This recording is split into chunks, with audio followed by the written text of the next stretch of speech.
Madison Carter walks into Judge Frank Caprio's courtroom with the same energy she'd bring to a luxury fashion runway. Her Prada bag hangs off her shoulder. Her Chanel sunglasses stay on indoors like she's above everyone else. She's 19, dressed in full designer clothing, acting like the room exists to serve her. She enters 20 minutes late and without the slightest hint of apology. She doesn't look at anyone. She doesn't take the situation seriously. She scrolls on her phone like she's waiting for an Uber, not facing criminal charges. The case against her is serious. She was caught driving nearly double the speed limit. She hit a delivery van. She fled the scene. She ignored police sirens for miles, and when an officer finally reached her, she tried to intimidate him by repeating the same line she's likely used her entire life. "Do you know who my father is?"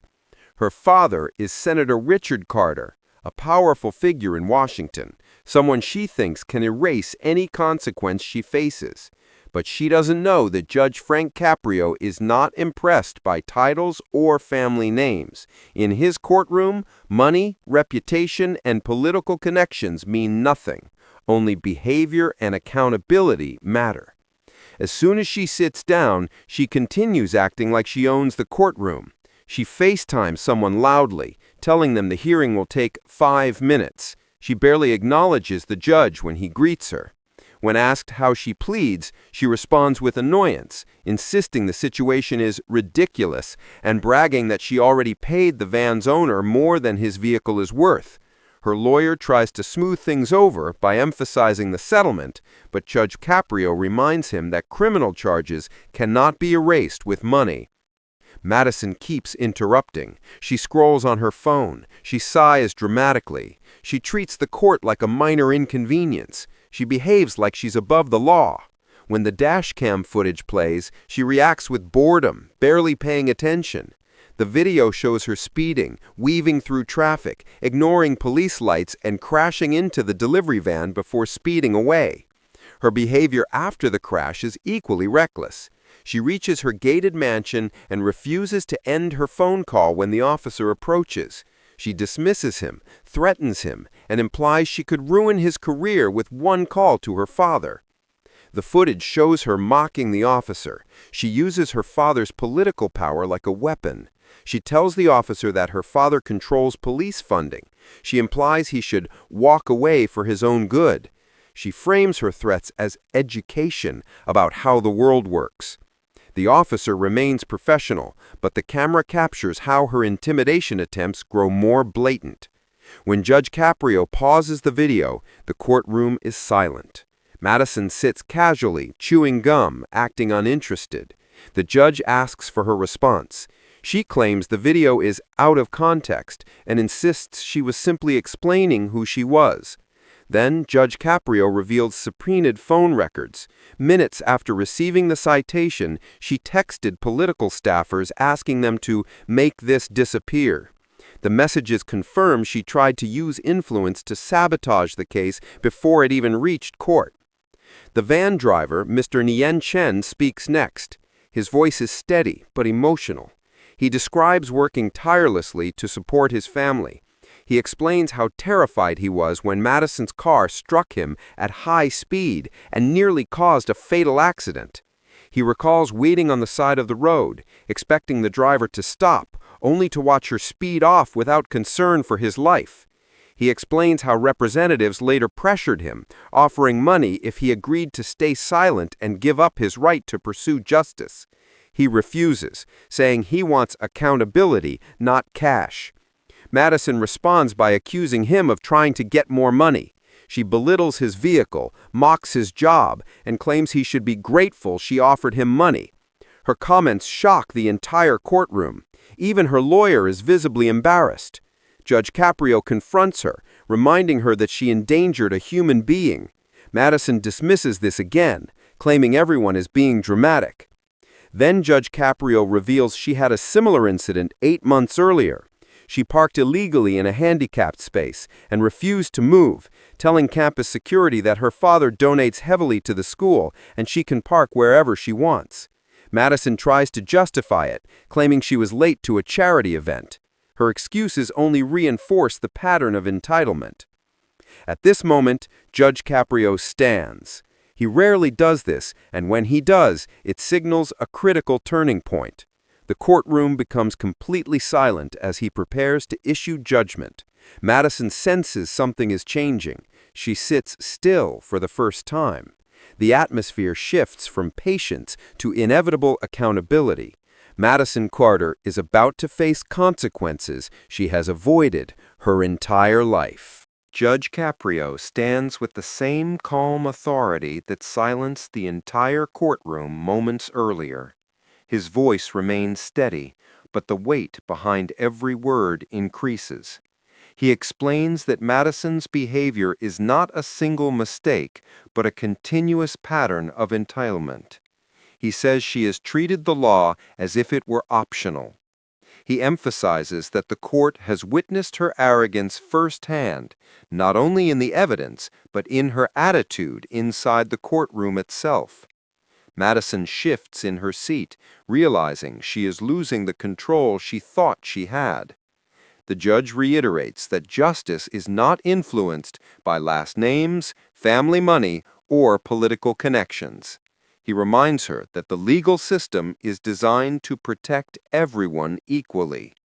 He tells her that fleeing the scene of an accident, intimidating a police officer, and attempting to erase the incident through political pressure are all serious actions. He says her lack of remorse makes the situation even more concerning. Madison tries to speak, but the judge continues, refusing to let entitlement interrupt justice. He explains that the court reviewed every detail: the dashcam footage, the officer's testimony, her previous warnings, the incident on her college campus, and the text messages she sent immediately after the crash. He states these behaviors prove she believes the rules don't apply to her. Madison folds her arms, trying to maintain confidence, but it's clear she is shaken. The prosecutor presents additional documentation showing the damage to Mr. Chen's van and the cost of repairs. She explains that Mr. Chen has been unable to work since the crash and that his family has struggled as a result. Madison scoffs loudly and whispers that he should find a better job. Several people in the courtroom react with shock. The judge looks at her, and the silence becomes heavy. Officer Rodriguez is invited to speak. He describes the night of the incident with professionalism. He recounts how Madison sped past multiple vehicles at dangerous speeds, how she ignored his lights and sirens, how she refused to acknowledge him when they finally reached her home, and how she attempted to intimidate him using her father's influence. Madison avoids looking at him, tapping her nails against the table. The judge then turns to Madison and gives her one final chance to speak. She stands and delivers a shallow apology. She says she is sorry if anyone felt uncomfortable. She says the situation has been annoying. She finishes by saying she didn't expect this to become such a big deal. The courtroom remains silent, unimpressed. Judge Caprio notes that her apology lacks sincerity, responsibility, and awareness. He begins sentencing. His voice is calm. His decision is firm. He announces that her driver's license will be suspended immediately. He orders her to complete a mandatory driver responsibility program. He requires community service specifically connected to traffic safety and victims of negligent driving. He states she will be placed on supervised probation with strict check-ins and compliance rules. Madison's face freezes in disbelief. Her lawyer tries to object, but the judge continues. He adds that she must attend a victims' impact panel where families affected by reckless driving share their experiences. A few people in the courtroom nod in approval. Madison looks horrified, realizing this is not going away quietly. Finally, Judge Caprio speaks directly to Mr. Chen. He thanks him for his honesty, his courage, and his refusal to be silenced by money or influence. Mr. Chen responds with gratitude, saying he hopes Madison learns something from this experience. The judge ends the proceeding with a final statement to Madison. He tells her this is a turning point. He tells her the world will not protect her forever. He reminds her that character is measured by actions, not privilege. He taps the gavel. The session ends. The courtroom begins to move. Madison does not. She sits still, stunned, for the first time in her life, facing consequences she cannot buy her way out of. The courtroom remained silent, every eye fixed on Madison Carter. Even the murmurs had faded, swallowed by the weight of the moment. Judge Caprio leaned forward slightly. "Miss Carter, you have treated this court and every person involved with blatant disrespect. You have endangered lives, flaunted your privilege, and believed your name and money make you untouchable. But in my courtroom, none of that matters. Your behavior, your choices, and your willingness to accept responsibility are what matter." Madison swallowed hard, her usual composure slipping. She tried to straighten her posture, but her hands trembled slightly. She opened her mouth to speak, but Judge Caprio raised a hand. "Not yet. Listen. Perhaps for the first time in your privileged life, someone is telling you no. Someone is showing you that your actions have consequences. Someone is reminding you that the world does not revolve around your convenience, your schedule, or your father's position." She blinked rapidly. Her mind raced. Her carefully cultivated arrogance was cracking. "You struck Mr. Chen's vehicle, a vehicle he worked for years to own, a vehicle that represents his livelihood, his ability to provide for his family. You didn't just damage metal and glass. You threatened his life, his safety, his work. And then you fled. You left without responsibility, without concern, thinking your wealth and name could shield you." Judge Caprio paused, letting the words hang heavy in the air. Madison's face went pale. Her lips parted, no words coming out.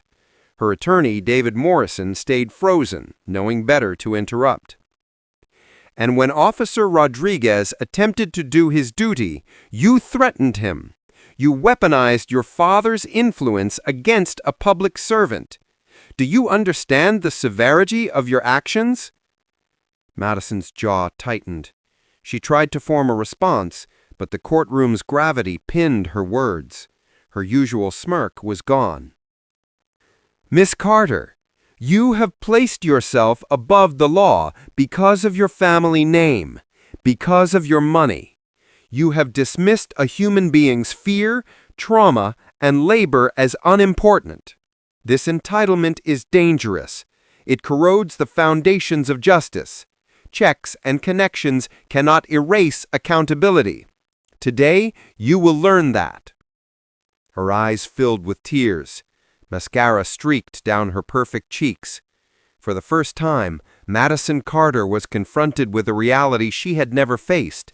She was not untouchable. She was vulnerable. She was accountable. And the world was not hers to command. Judge Caprio's voice softened slightly, not with leniency, but with firm guidance. "Perhaps this experience will teach you something you have never known. Perhaps next time you drive, you will remember Mr. Chen. Perhaps next time you encounter honest work, you will show respect. Perhaps next time you feel the urge to leverage privilege, you will remember character matters more than connections. Your reputation should be measured by how you treat people, not by the wealth or office of your family." The gavel came down with a sharp crack. $10,000 fine paid from Madison's own earned income. 18-month suspension of her driving privileges. 300 hours of community service working alongside immigrant delivery drivers, learning firsthand the labor, responsibility, and respect she had long dismissed. Any interference or attempts to influence this sentence doubled the penalty. The court was adjourned. Madison sat frozen, the reality crashing down. Her father's power, her money, her name, they had no shield here. And for the first time, Madison Carter faced the consequences of her choices. 2 months later, Madison Carter stepped into the world she had long ignored. Her designer clothes were gone, replaced with a simple work uniform. Her perfectly manicured nails were now short, practical, often smudged with dirt from labor. Every gesture, every movement reflected humility she had never known. She arrived at Mr. Chen's small business, the delivery van humming in the background. The reality of the work was immediate. Long hours, careful planning, customer demands, vehicle maintenance, heavy lifting. This was not glamour. This was life. Mr. Chen handed her a clipboard. "You're learning," he said, his voice calm but kind. "Slow, but learning." Madison nodded, forcing a genuine smile. "Thank you for giving me a chance, Mr. Chen. I know I didn't deserve it." He shrugged. "Everyone deserves a chance to be better. The question is, will you take it?" Madison exhaled, her shoulders relaxing slightly. "I'm trying. I really am." She lifted boxes, checked delivery routes, logged vehicle mileage, assisted drivers, and learned the value of work that demanded honesty and diligence. For the first time, she saw the human effort behind the simple service she had always dismissed. The van drivers were exhausted, but resilient. They were not obstacles. They were the backbone of the community. And Madison Carter finally understood that respect and empathy were earned, not bought. Her tears fell once more, but not from fear or anger. These were tears of realization, of humility, of a life lesson she could never ignore. She apologized to Mr. Chen, she apologized to Officer Rodriguez, she accepted the fines and the community service. And most importantly, she absorbed the message Judge Caprio had imparted. Privilege does not excuse recklessness. Money does not excuse behavior. Names do not excuse responsibility. For the first time in her 19 years, Madison Carter's actions reflected her true character, not her father's influence or her family's wealth. She was accountable. She was changed. And for the first time, Madison Carter meant it.